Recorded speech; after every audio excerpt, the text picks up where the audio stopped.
tecnología. Sonorama tiene más. Sonorama informativa, Sonorama deportiva, Sonorama entretenida. 7 horas con 47 minutos, 7 horas 47 minutos. Vamos con nuestra siguiente entrevista. Está vía Zoom Lucía Pozo, vicepresidenta de la Comisión Multipartidista para el Tratamiento de la Consulta Popular. ¿Nos escucha bien, Lucía?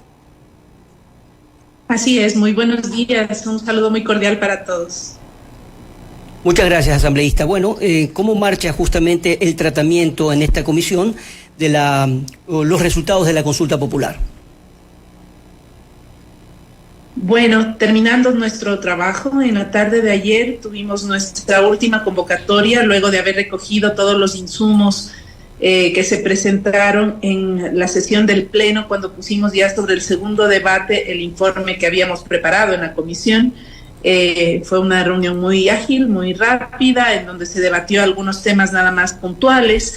Y después de eso, pues hemos procedido a votar luego de una corta y pequeña incorporación respecto de la minería artesanal y poder salvaguardar los derechos de las personas que se dedican a esta, pero como una actividad lícita, que se pueda aprobar con su registro ante las autoridades competentes, y la habilitación del caso es lo único que incorporamos. De ahí, por lo demás, el proyecto queda tal cual fue presentado en el segundo debate, con las mismas penas enviadas por el señor presidente, que pasaron también el primer debate, con la incorporación de los delitos de corrupción ante el Estado, concusión, cohecho para el proceder de la extinción de dominio. Así que creo que finalmente con 5 votos vamos a poner en conocimiento de la Asamblea Nacional el insumo final con el cual nosotros como comisión habríamos cumplido nuestro trabajo. Ahora, ¿cómo abstraerse, asambleísta, de esta beligerancia que existe entre el legislativo y el ejecutivo, esta división marcada? Es decir, ¿cómo evitar la contaminación política de un tema absolutamente técnico?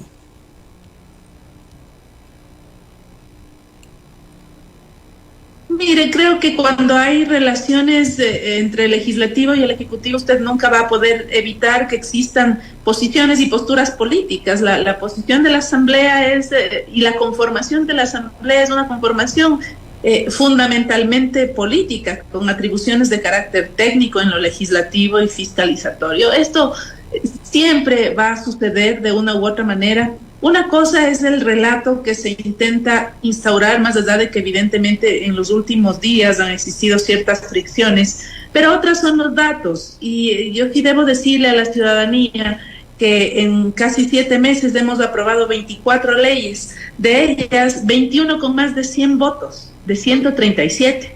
Eso significa que ha habido una votación mayoritariamente conjunta, unificada, acordada, que nos ha permitido avanzar en esta producción legislativa que no ha sido usual en los años últimos respecto de la legislatura. Entonces, sí, yo espero que estos impases que se han ido generando en el orden político pues vayan superándose. Imagínese usted, yo creo que por algunas imprecisiones, probablemente no siempre ni siquiera del presidente de la Asamblea, del primer mandatario, a veces probablemente inclusive de los equipos. Mire usted el comunicado del señor presidente tan anticipado, erróneo, porque nosotros habíamos aprobado exactamente las mismas penas y en un comunicado que sale antes de que nosotros terminemos de aprobar y después de que nosotros ya habíamos propuesto que se mantenga así. Entonces realmente creo que son temas que no merecen la pena, ¿no? Creo que hay que actuar con un poco más de prudencia, de proactividad, porque el horizonte es de todos. Aquí todos queremos hacer una lucha frontal contra la violencia. Probablemente lo que está faltando es un enlace ideal, adecuado, lógico, puntual entre el legislativo y el ejecutivo, ese vocero que pueda tender puentes en lugar de contaminarlo o más bien dinamitar esos puentes. Claro, yo creo que es fundamental poder tener buenos anclajes de lado y lado, ¿no? Que permitan tener una comunicación fluida. Yo creo que más bien siempre la existió de manera directa entre nuestros presidentes, ¿no? Y espero que esto se retome a la brevedad. Siempre, insisto, habrán algunas diferencias en el orden ideológico, en el orden político. Lo que no podemos permitir nunca es que esas diferencias afecten decisiones importantes en beneficio del país. Yo no creo que esto haya sucedido en la legislatura. Hasta hace poco hemos seguido votando de manera unánime porque ya la gente no puede oponerse ante temas que son trascendentales, que son importantes, más allá de las diferencias que puedan tener con una bancada, con un sector, con una persona. Así que yo aspiro y espero que esa misma conducta siga permaneciendo en la Asamblea Nacional y sigamos legislando de la manera que lo hemos venido haciendo, que ha sido productiva, y sobre todo aprobando normas en materia penal, en materia de seguridad, que es lo que hoy por hoy necesitamos en el país. 7:53. Estamos conversando con la asambleísta Lucía Pozo. Katy Altamirano tiene más preguntas desde Quito. Buenos días, doctora Pozo. Bueno, hablábamos hace un ratito sobre este texto original, el cual al parecer se va a ratificar. Sin embargo, ustedes pues han determinado que por parte del Ejecutivo existió un análisis previo a la dosificación de penas. No, bueno, sí, podría ser visto desde la otra óptica, ¿no? Porque en este comunicado lo que decían es que estamos bajando las penas, contrariamente a lo que existió en el mandato popular. Eso no sucedió jamás, ¿no? Yo quiero siempre buscar una respuesta lógica. Probablemente alguien se equivocó pensando o diciéndole al presidente de la República que eso estaba sucediendo, porque dentro de los 30 días que hemos venido trabajando, recibiendo decenas de comisiones generales, con gente de la academia, expertos constitucionales, personas de instituciones públicas que han aportado también en el proyecto, observatorios, ciudadanos, etcétera, hubo un marcado criterio en varios sentidos de que había que hacer algunos ajustes y que debían disminuirse en relación las penas del proyecto presentado por el presidente, pero jamás disminuirse en relación a la ley vigente, porque eso sería terrible. La ciudadanía escogió el aumento de penas y eso jamás podía suceder y nosotros jamás lo hicimos.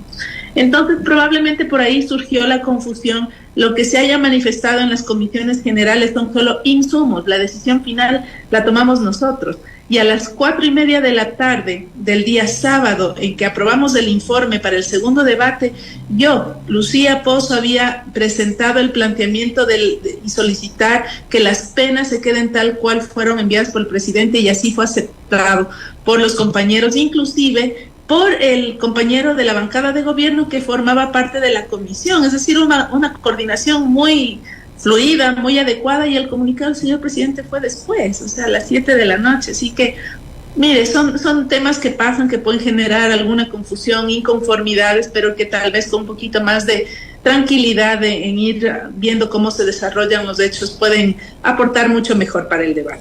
Ahora, ¿cómo quedará la ley de extinción de dominio tomando en cuenta que esta ley ya se había aprobado? ¿Se reforzará con la consulta popular? Por supuesto, la ley de extinción de dominio queda planteada como el presidente lo había manifestado. Yo diría que hasta mejorada, porque en las excepciones hemos incorporado los delitos de corrupción de la gente que pulula en las instituciones del Estado con corbata y terno, ¿no? Que son los delitos de concusión, cohecho, que no estaban siempre considerados en los temas de extinción de dominio. Es decir, esta gente que se roba la plata de las obras, que negocia contratos, que trafica influencias, que anda como que no hacen nada en las instituciones del Estado, también van a ser sujetos de un proceso de extinción de dominio, porque esa plata que se llevan es la plata de las obras, es la plata del agua potable, es la plata de los hospitales, de las medicinas, de los pagos a instituciones como Solca, etcétera. Entonces ellos no pueden quedarse por fuera de la extinción. Ahora está considerado también dentro del proyecto, y eso lo que hace es reforzar la tesis conceptual que todos tenemos. Hay que luchar fuerte, radicalmente en contra de la corrupción y la violencia, porque no es solamente el narcotraficante, no es solamente el grupo de delincuencia organizada, sino también es de ese ladrón de cuello blanco que puede ser igual o peor que los otros. Ahora, ¿cómo quedará la pena también para el tema de cometer delincuencia organizada o los colaboradores de delincuencia organizada? A ver, si tú me permites, tendría que mover mi dispositivo porque tengo aquí todo el cuadro de penas. De memoria no me lo sé, pero es la máxima en delincuencia organizada. Si no me equivoco, es 26 a 30. Podría enviarles, si gustas, para que tengan toda la precisión, un cuadro donde están todas las penas para no cometer ningún error. Pero ese tipo de delitos se castigan con mucha rigidez y son de los que más suben. De los que más exponencialmente suben también son los de minería, ¿no? Porque, y esa era un poco la confusión, decían, pero ¿por qué ahí no hay simetría, etcétera? Sí, minería ilegal. La minería ilegal hoy sirve para sostener, mantener y financiar estructuras criminales, sirve para tráfico de armas, sirve para trata de personas, sirve su extracción como insumo para explosivos, municiones de los grupos de delincuencia organizada. Se amparan bajo una figura que pretende o intentan hacerla legal para cometer ilícitos de esta naturaleza. Entonces tiene que fundamentalmente subirse esas penas con radicalidad y que entiendan que no vamos a permitir que en esos espacios o bajo esos espacios se pretenda lavar la cara a delitos de esta naturaleza. 7:59 a.m. Javier Salgado también desde La Tacunga con más interrogantes. Analista, buenos días.